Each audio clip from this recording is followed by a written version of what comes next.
Beliau adalah orang pertama yang masuk Islam dari kalangan wanita.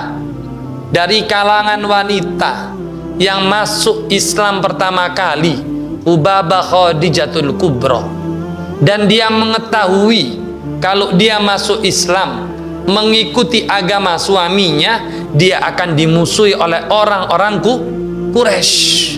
Dia tahu betul, sangat tahu betul.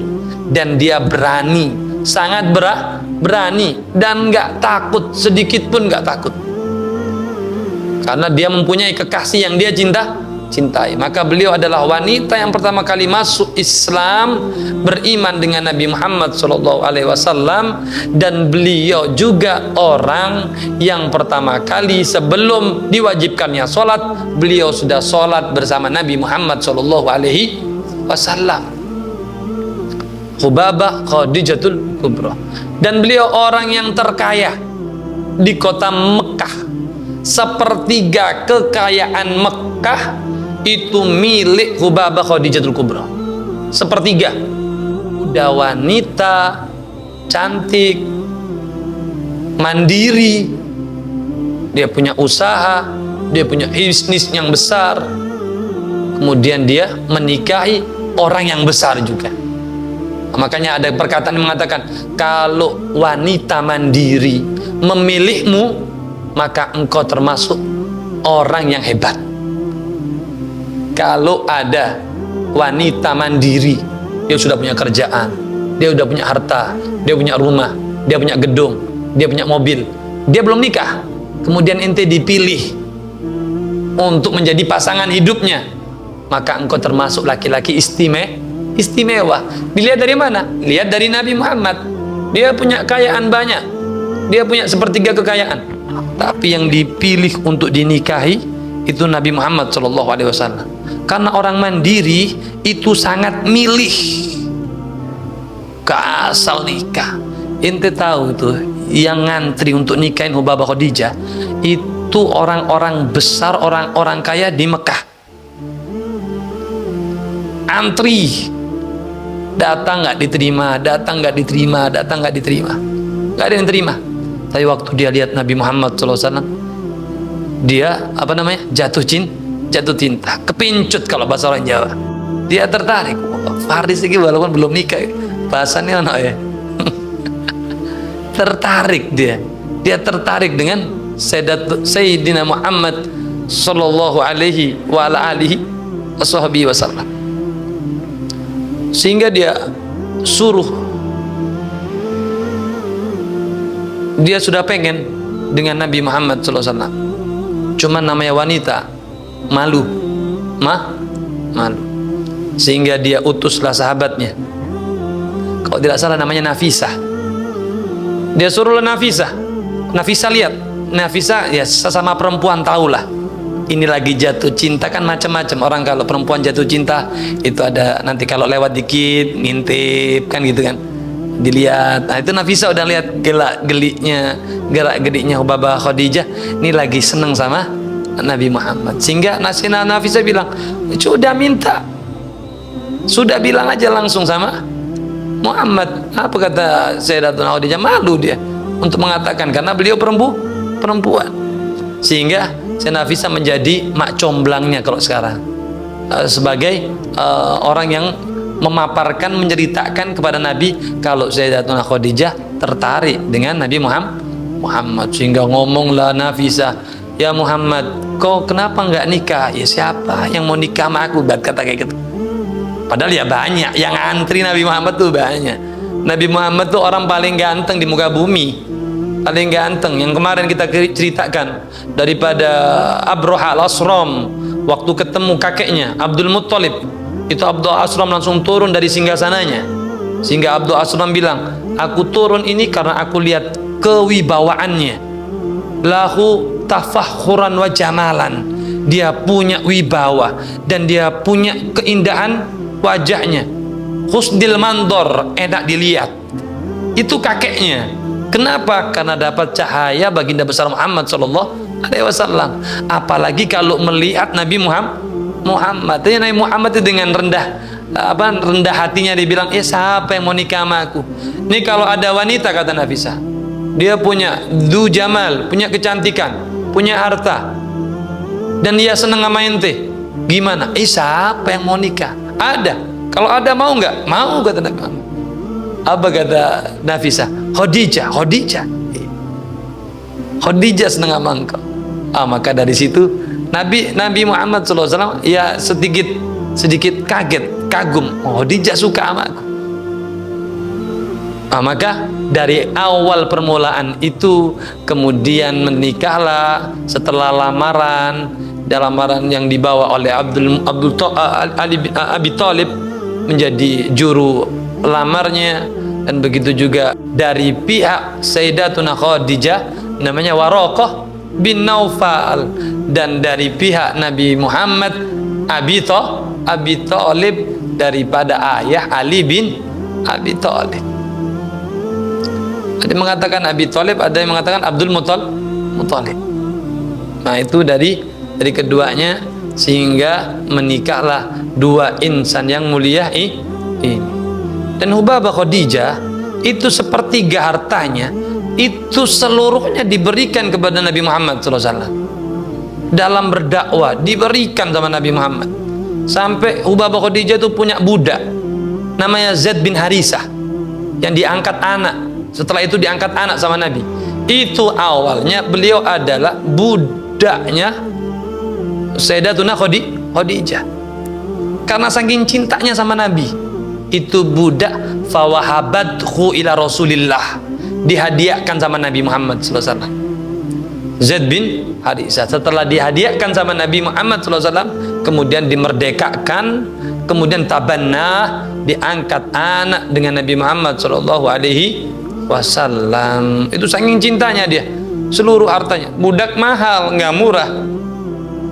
Budak itu sesuatu yang nggak murah, tapi itu diberikan ke Nabi Muhammad saking cintanya kepada baginda besar Muhammad sallallahu alaihi wa ala alihi washabbihi wasallam.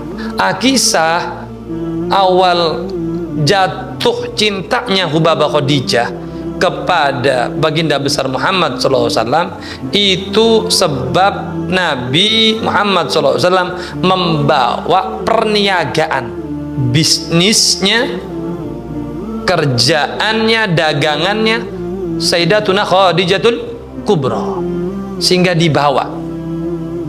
Sayyidatuna Khadijah kan orang kaya, sehingga itu berapa orang sudah diajak kongsi berdagang. Ada 1, 2, 3, 4, 5, 6, udah banyak, karena uangnya banyak, hartanya banyak. Sehingga satu saat yang diajak kongsi untuk berdagang Nabi Muhammad SAW. Berangkatlah Nabi Muhammad sallallahu alaihi wa ala alihi wasallam. Dia berangkat dan dibarengin dengan budaknya, pembantunya, namanya siapa? Ayo, yang berdagang sama Nabi ke Syam, siapa namanya? Maisarah. Harus hafal dong, nama-nama kayak gitu nggak usah dilupain. Itu yang diajak oleh Nabi, yang diwakilkan, yang diajak untuk mendampingi Nabi Muhammad SAW untuk berdagang ke kota Syam. Maka dalam riwayat Nabi ke kota Syam itu 2 kali. Yang pertama dengan pamannya Abi Thalib, yang kedua dengan Maisarah. Faqabila dzalika alaihi salatu wasallam. Ketika Sayyidatuna Khadijah itu sudah tahu watak, perangai, budi pekerti Nabi Muhammad, dia udah kepincut dah. Ini orang ini cocok untuk diajak kerja. Orang kan kalau jujur, cocok ini diajak kerja. Fa'alimat anna mu'amalata mislaha dan najiha wa mutajarathu insyaallah rabiha famakana minha illa amba'asat ilaih wa aradat masru'uha tijari alih. Nah, Sayyidatuna Khadijah waktu lihat Nabi Muhammad dengan perangainya yang jujur dan terkenal dengan Al-Amin, kan terkenalnya dengan Al-Amin, sehingga wah ini cocok untuk diajak kerja sehingga sama Sayyidatuna Khadijah, beliau Nabi Muhammad SAW diberilah urusan perniagaannya, perdagangannya, dikasih modal hartanya kepada Rasulullah Shallallahu Alaihi Wasallam. Dan yang membantunya siapa? Wa arsalat ma'hu Maisarah al-Ghulam. Nah, Maisarah ini sebagai pembantu Nabi Muhammad Shallallahu Alaihi Wasallam. Wa awsadhu alaihi wa amaratu ayyakuna qa'iman bihidmatihi aqal qiyam. Jadi Sayyidatuna Khadijah bilang sama Maisarah, ente jaga Nabi Muhammad, betul-betul ente berkhidmat kepada Nabi dengan penuh tulus dan ikhlas, temani Nabi Muhammad dengan sebaik-baik teman. Sehingga Nabi Muhammad waktu berangkat, beliau diceritakan nih sama Maisarah, ketika Nabi Muhammad sampai di pertengahan kota Syam, Nabi berlindung di satu pohon. Dilihat satu rohib, namanya rohib Nasturah. Si rohib waktu melihat, dia panggil Maisarah, siapa itu? Itu orang Quraisy, kata dia. Sehingga ditanya, iya siapa? Dia mengatakan, dia seorang lelaki yang keturunan orang yang mulia dari tanah haram. Apa kata Nasturah, rohib? Sungguh tidaklah seorang yang duduk di bawah pokok pohon itu kecuali Nabi, kata dia. Tidak ada yang duduk di pokok itu kecuali Nabi.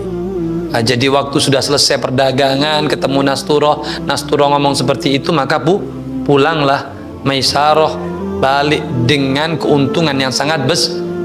Tapi dalam perjalanannya yang sering kita dengar itu, Maisarah lihat kalau ada awan menaungi Nabi Muhammad SAW, jalan itu menjadi cepat, kuda onta itu semangat, bawa dagangan itu semangat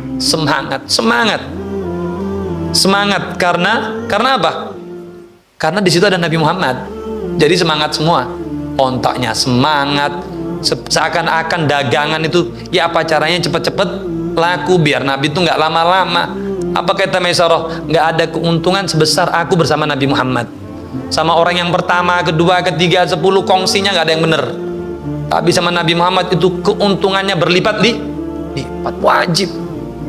Ontaknya seneng. Jangankan Nabi, ada satu sahabat Nabi Muhammad namanya Usaid bin Khudair. Itu kalau dia ngaji Al-Quran, itu Usaid bin Khudair, itu kudanya meronta-ronta. Kalau Usaid berhenti ngaji, kudanya berhenti. Nanti kalau ngaji lagi, bergerak lagi. Nanti berhenti lagi, mandek lagi, berhenti lagi tuh kuda. Setelah 3 kali dicoba kayak gitu, meronta berhenti. Kemudian dia lihat ke atas langit, itu Usaid. Di situ ada cahaya-cahaya. Di langit itu ada cahaya yang banyak. Sehingga dia datang sama Nabi Muhammad, laporan tentang apa yang dia rasakan. Apa kata Nabi Muhammad waktu dia ceritakan begini. Apa kata Nabi Muhammad? Ya Usaid, coba kau baca Qur'annya tadi sampai subuh. Kan dia bacanya malam hari. Kalau inti baca Qur'annya sampai subuh, itu cahaya-cahaya itu berupa malaikat yang pingin dengar suara ngajimu. Kalau kau baca Qur'annya sampai subuh, maka para sahabat bisa melihat malaikat. Jadi itu kuda meronta, kenapa? Karena dia melihat malaikat. Itu Usaid bin Khudair, apalagi Nabi Muhammad. Makanya kontaknya cepat jalannya, itu seperti apa namanya? Ada tawil art itu kayak bergerak cepat, pulangnya gitu juga cepet. Walhasil Maisarah waktu berangkat sama Nabi Muhammad nggak ngerasakan lelah, nggak ngerasakan capek, nggak ngerasakan bla bla bla bla semacamnya. Sehingga setelah dia sampai, kan kegembiraan orang kalau dapat untung besar sangat gembira. Pertama kali ditanya sama, waktu sampai di situ, yang pertama kali ditanya oleh Hubabah Khadijah, bagaimana keadaan Muhammad teman? Belum cerita masalah keuntungan nih, yang ditanya dulu kekasihnya dulu, kan udah mulai kepincut. Oh, waktu aku jalan wahai Sayyidah Khadijah, itu awan itu kayak menaungin dia, nggak kepanasan, kayak ada yang mayungin, ada angin yang semilir-semilir, nggak bikin panas. Jalan kita jadi cepet, nyampe di sana itu jualan langsung, ada yang beli, laris semuanya, nggak ada tipuan, nggak ada. Kan kalau kita macam-macam, kita bawa barangnya orang belum tentu kita jujur sama bawa barangnya orang tersebut. Oh ini enggak, Nabi enggak ada tipu, ini modalnya sekian, Pak, modalnya 20.000, ini modalnya 20.000, ente mau beli berapa? Ya udah anak beli 40, untung itu besar. Itu kan jarang orang jual cerita modal. Ada yang cerita modal tapi bohong. Aduh, sudah mulai dah kalau mau mukanya kayak gitu. Enggak dapat, padahal dapat. Ini enggak untung saya, untungnya sedikit, udah mepet mau jatuh jurang. Waduh, aku kata. Padahal sudah dapat untung 20.000, udah untung 30.000, tapi ngomongnya masih kayak nggak bisa. Ini HTP-nya, modalnya sekian, tukang jahitnya sekian, udah di up semua, udah dinaikkan semua. Padahalnya ya modalnya 50.000, bilangnya 100.000. Kalau Nabi enggak, nih modalnya 50, ente mau beli berapa?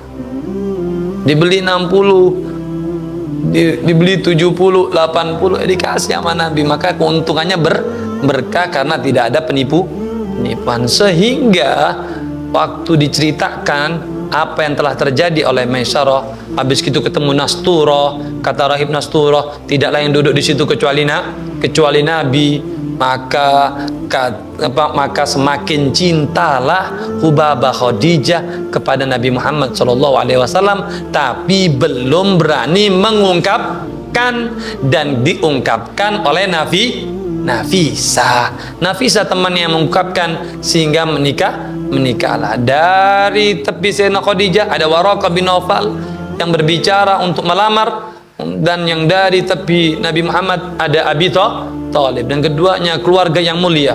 Sayyidah Khadijah seorang Quraisyiyah, dan Nabi Muhammad juga dari suku Quraisy. Dua-duanya suku yang paling utama, karena tidaklah utama karena tidak ada satu suku yang disebut di Al-Quran kecuali suku Quraisy, di ilafi Quraisyin. Maka Nabi mengatakan diagungkan Quraisy karena 4. Satu, kata Nabi, li'anni minhum, karena aku itu termasuk orang Quraisy, kata Nabi Muhammad. Itu yang pertama itu. Kenapa Quraisy itu sangat mulia? Apa kata Nabi Muhammad? Li'anni minhum, aku termasuk orang Quraisy, aku dari mereka. Ya kalau Nabi Muhammad bukan di Quraisy, umpama Nabi Muhammad gak di Quraisy, di orang Jawa, maka orang Jawa mulia masuk di Al-Quran gitu. Li'anni minhum, karena aku termasuk dari mereka. Maka menikahlah Nabi Muhammad SAW. Bagaimana menikahnya, dan bagaimana caranya, dan bagaimana acaranya, Pak, insya Allah akan kita teruskan di esok hari, atau di hari Senin, di ba'da tarawih. Wallahu ta'ala a'lam. Wassalamualaikum warahmatullahi ta'ala wabarakatuh.